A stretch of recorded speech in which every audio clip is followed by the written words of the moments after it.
Emotions is a lifelong journey. Rebecca and I have been talking about the fact that whenever you're dealing with emotions, we have this idea that, oh, my thing just fell over there. Okay. Let there be light. Let there be light. Okay. So emotions are a lifelong journey.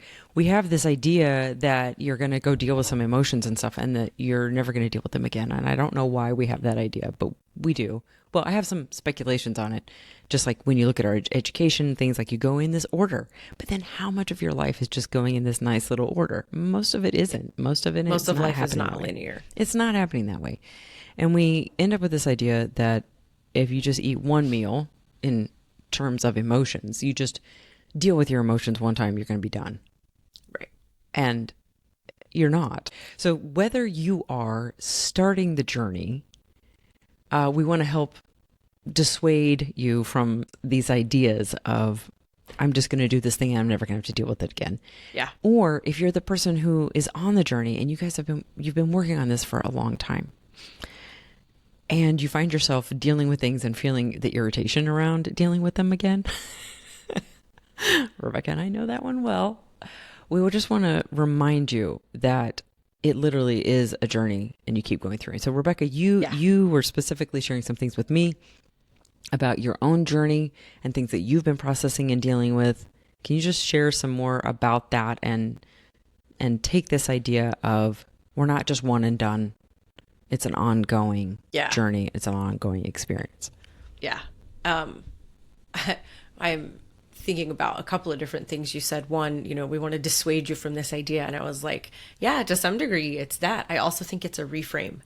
Yeah. Let's reframe the way that we think about it and remove some of the ideas that we have around, I have to just deal with it once, like you said, one and done. And then you mentioned the meal. And I love this idea of, if you only ever ate one meal in life, you would literally die. Like our bodies can't do that. Part of our lifelong journey of keeping yourself alive is knowing when to eat and what to eat and how to eat so that your body's actually healthy. You're fueling your body. What if we looked at our emotions in the same way? Like, hey, doing work on my emotions, getting good tools, understanding my mental and emotional health, those are me taking care of another aspect of my body. That lifelong journey of making sure I have the right nutrition so that I am balanced and healthy.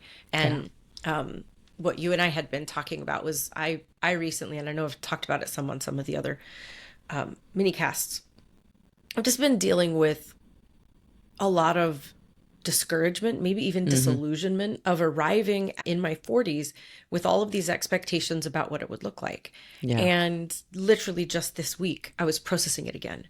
And I realized, one, I'm frustrated that I'm still processing it because I did a bunch of work to process it. I discovered a lot of things. They were very helpful. The learning the expectations that I had that I didn't know I had, realizing, oh, I can list them out. I can tell you what they are now. I thought, okay, I've dealt with it. I'm good. I listed it all out. You've already gone it. You've named it. You've gone in. You've done all the work. You're like, okay, now I can deal with this. Yeah, exactly. And here I am months later, suddenly going, man, I am really avoiding something and I don't know what I'm avoiding, and everything seems fine. Like if I actually, when I have emotions or feelings or thoughts coming up, I'm processing them as they come up. I'm having healthy conversations in my relationships with myself. I've got great connections. Like I'm using all the tools that I have to work on all those things. Things are fine.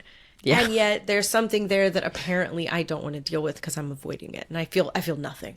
I don't feel depressed. I don't feel happy. I just feel nothing around it. And it's so subtle that I knew that it was there, and it was like I just didn't want to go there. And I find that this whole idea that, look, it's a lifelong journey is a gentle reminder, almost like a warm embrace of like, hey, when you find yourself in a place in which you can safely say you're using all your tools really well, but there's this thing over here that you're avoiding and ignoring because you don't want to deal with it. The fact that it's a lifelong journey is that you're not failing. This is just a moment, a thing. And you may be processing that for a while. That doesn't mean you're failing. It actually means you're succeeding because you're living present in your own life, because you're pausing and taking the time to recognize and identify. And so what was coming up for me, very specifically, was discouragement with where my life is at. Is my life bad? No, my life is wonderful. And so there's an idea, I shouldn't even be discouraged. What's wrong with you? Why are you discouraged? You know, So but many it goes, good things in your life. Like, right? So okay, many good why? things in my Yeah. life. Yeah. But goes back to the expectations I had that I've already processed, and I'm still sitting in the grief. You know, and I think most people at this point in time are somewhat aware. And if you're not, there are stages of grief. There are 7 stages. They don't actually happen in order, though. They kind of dogpile on, and you can be experiencing more than one, but it's uncomfortable. That's what I'm trying to say. It's Yeah. uncomfortable to be sitting in any stage of grief. And I think that when we're processing something uncomfortable, we would rather not. And I have great tools. I use my great tools. All the work I've done is benefiting me today still. And I see what a benefit it is. That doesn't mean I don't arrive at places in which I'm uncomfortable and I don't want to be there. Yeah. And as you said that, it just struck me how I'll bring stuff to the table and they're like, yeah, no, we don't want to deal with that. Right. And I feel like I have this reputation with clients and just friends of being the person who asks stuff and it's like, Rachel, we're specifically avoiding those emotions right now. Please don't ask about Why are you talking about them? Yeah. And just this idea of Rebecca and I get it.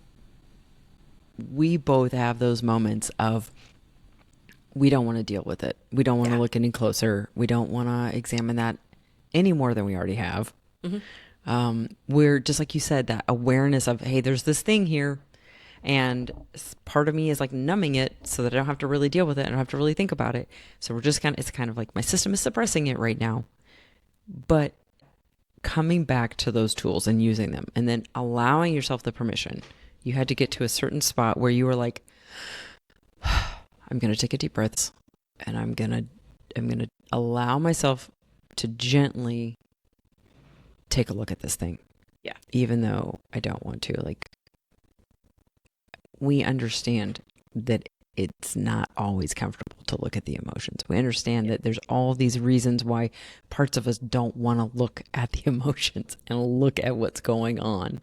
Sometimes we don't want to know what's happening because we don't know what we're going to find. And it can be scary to be like, what am I going to find in there? I don't know if I want to find that. And yet, how much more freedom do you have because you have those skills so that when you do take that time to say, I'm going to come back to this, even though I've dealt with it in the past, I'm dealing with it again. And I think maybe that even that phrase is part of our problem. Deal with it. Yeah. Is this idea that you deal with something and then you never have to deal with it again. Yeah. But just like your electric bill or your gas or your water bill, you deal with it every month or every year or however you pay. You don't stop dealing with it. Well, you and that's a good continue point. to deal with it. When you say the phrase "deal with it," I realize deal with it to me is like a shake it off, throw it off, move on, never think about it again. Yeah. And I don't deal with my electric bills. I don't think about them. I pay them and I move on. But it's not a shake it off, throw it off. It's just hey, that's a normal part of life. If I want to have lights on in my house, I have to pay the electric bill. If I want to have running water in my house, I have to pay the water bill. If I want to have somebody take the trash away from my house, I have to pay the fee to the city to take that away. And what a luxury that is, that I have those things. And if I choose to stop paying for them, I will not have them anymore. And it's the same with our mental and emotional life. If we choose to stop paying the bills, doing the work, using the tools, all of a sudden the benefits that you get from doing them are gone. And I definitely think there are times where, for whatever reason, like you said, with mental and emotional stuff, we have a deal with it mentality instead of a, hey, what if, because it's a lifelong journey and it's just part of the process, I didn't even think about it. I literally, until you said that, I was like, I don't think about paying my bill. I know it's there. I check it. I check my electric bill. I make sure that they're accurate. Yes, we were home for that month. This usage looks correct. Yes, my water usage is correct. What if we looked at our mental and emotional health that way? If it's a lifelong journey and the benefit that I get for doing the work is that my lights are on, I have running water, I can take a hot shower, and my trash is taken away, who wouldn't do that? Yeah. And I love that all the imagery with that comes up for me when thinking about my internal world. I don't enjoy cooking. This is a well-known fact in my family. I don't enjoy it. Right. But I do love eating good food. I just don't like being the one responsible to make it. But guess what? The way for me to maintain my physical being is to feed it and to move it and to water it. And I don't know, I like that idea of there's the different dealing with, like, deal with it, like, oh, just deal with it. And it's like, it's done, it's over. And then there's the deal with it that's just like, I just, it's just part of what you have to deal with in order to do these other things. And I love that idea of just the maintenance of the ongoing maintenance of our internal world. For whatever reason, sad as it is, we haven't had a perspective that says, this is normal, like healthy normal. Yeah. Like, I don't want to say normal in the sense that we're all different, but normal as in this is just part of life. Yeah. And I feel like I continue, and I don't know, maybe every person in their 40s has gone through this for the history of creation. I don't know. Right. But this idea, when you begin to realize, it's like, oh, life is far more transient. There's far more things that just kind of repeat themselves, but in different ways, in different spaces, in different dynamics. And we keep repeating these things. And what if I was just at peace about the fact that I'm going to repeat parts of this? Right. It's never going to be the same. Yeah. It's never going to be the same, but it's going to be a little bit different, but it might be the same theme. The same theme might come back up again.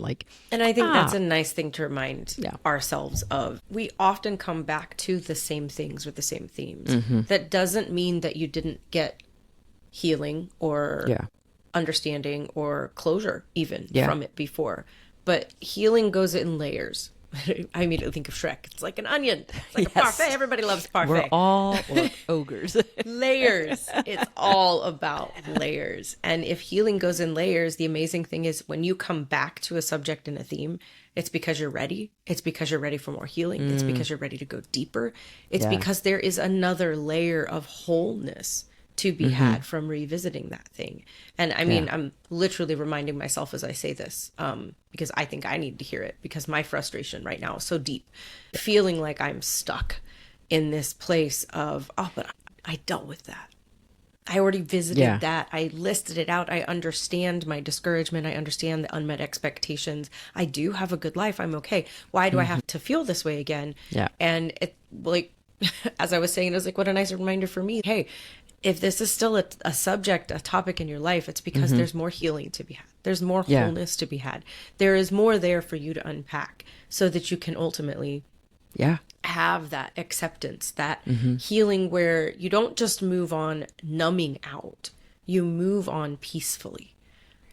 Navigating life with peace is something that has become more and more important to me as I've lived it. Where I'm like, I want to be peaceful in that decision. That doesn't mean it might not be challenging. Doesn't mean it might not be hard sometimes. It doesn't mean I might not be sad or overwhelmed. Like, I'm still going to experience other feelings. But if I'm ultimately peaceful, calm, as I experience something, I think that makes a really big difference. And this idea that the work that we've been doing is a lifelong journey, I think for me, that's part of what it started to tie to constantly is, hey, when I put in the little things every day that allow me to connect with myself, allow me to connect with and understand those around me, allow me to communicate better, all of this is about me knowing my emotions, essentially.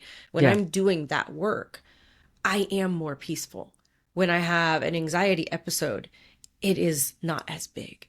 When I suddenly realize I am discouraged and I've been numbing out, I am able to very gently, you said the word gently more than once earlier, and I was like, I gently go in and have compassion for myself and what I'm experiencing and ask questions. Hey, why is this still hard? What is going on?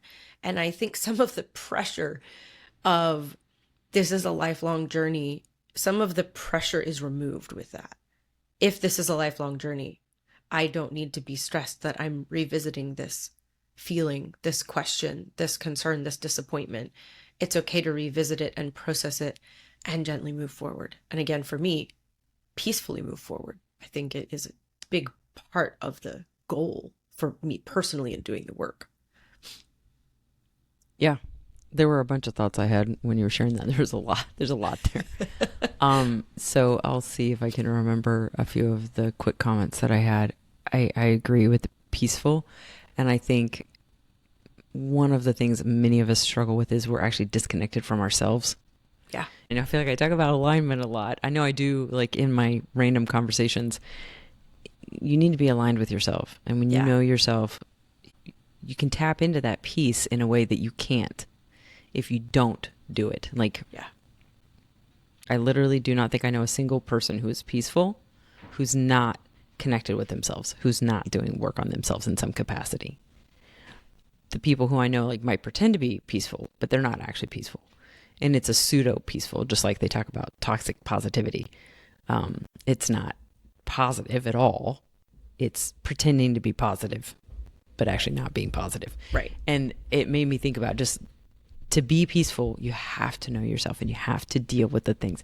And this was the thought that came to me when you talked about some of the maintenance. The image of the trash came up to mind again. You mentioned the trash. And if you stop doing the work, it's not like you dealt with it, you put the trash out one time and they brought you back the same trash. Right. They didn't bring you back the same. But you in your life has generated more trash. Yeah. So they come back every week to get the trash because you've created more trash. Yeah. As much as we wish we didn't. So it's just like our emotional systems are like that. We've got stuff going in, and maybe the trash is too dramatic a visual for some people. But it's just like there's things that it's like it's not serving you anymore. It's not useful to you. And even if you're the most recycle conscious, reuse conscious person, you still generate some amount of discard. Yeah. Something that is no longer serving you the way you want. Yep.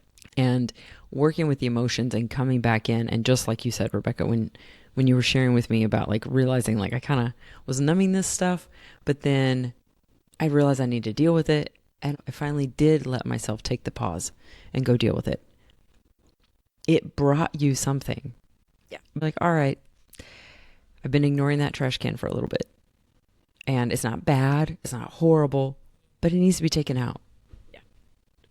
Or I need to do an inventory on it and take it out. Yeah. So I think that's really good. So thank you all for joining us. Thank you so much, as always. We are Remarkably Luminous, and we invite you to live fully present and create meaningful change. Yes. Thanks, everybody. Bye.